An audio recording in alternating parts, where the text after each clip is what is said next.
Hello guys, இன்னைக்கு நம்ம இந்த வீடியோவில் எதை பற்றி பார்க்க போகிறோம்னா கூலி படத்தில் நடிச்சிருக்க காஸ்ட் அண்ட் க்ரூவோட சேலரி லிஸ்ட் தான் இந்த வீடியோவில் பார்க்க போகிறோம். நம்ம ஸ்ட்ரைட்டாக வீடியோக்குள்ளார போயிடலாம்.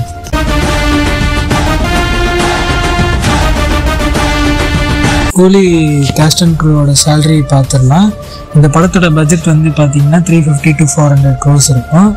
இதில் ஃபர்ஸ்ட் வந்து பார்த்தீங்கன்னா டைரக்டர் லோகேஷ் கனகராஜுக்கு வந்து பார்த்தீங்கன்னா இந்த படத்துக்கு 50 crores வந்து பார்த்தீங்கன்னா சேலரியாக கொடுத்துருக்காங்க. நெக்ஸ்ட் அனிருத்துக்கு வந்து பார்த்தீங்கன்னா இந்த படத்துக்கு பாட்டு போடுறதுக்கு 10 crores வந்து சேலரியாக கொடுத்துருக்காங்க.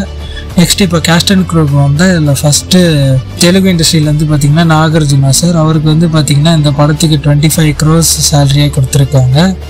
நெக்ஸ்ட் வந்து பார்த்தீங்கன்னா உபேந்திரா, கர்நாடகா சூப்பர் ஸ்டார், அவருக்கு வந்து பார்த்தீங்கன்னா 7 crores வந்து பார்த்தீங்கன்னா சேலரியாக கொடுத்துருக்காங்க. நெக்ஸ்ட் வந்து பார்த்தீங்கன்னா கேரளாவில் வந்து ஷோபினுக்கு வந்து பார்த்தீங்கன்னா 4 crores சேலரியாக கொடுத்துருக்காங்க.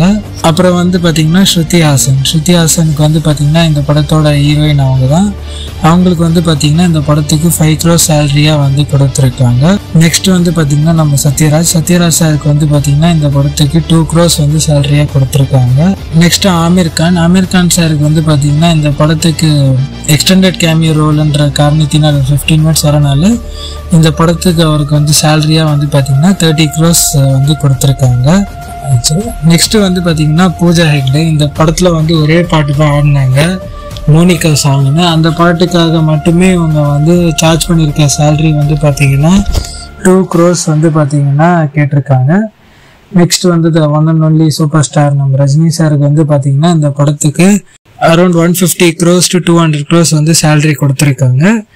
அண்ட் அடிஷ்னல் அமௌண்ட் வந்து பார்த்தீங்கன்னா ப்ராஃபிட் ஷேரிங்கில் வந்து பார்த்தீங்கன்னா வரும். ஆஃப்டர் மூவி ரிலீஸ் ஆகி ஓடுந்து கழிச்சு வர ப்ராஃபிட்டில் இவர் ஒரு பர்சன்டேஜ் வந்து வாங்கிப்பார்.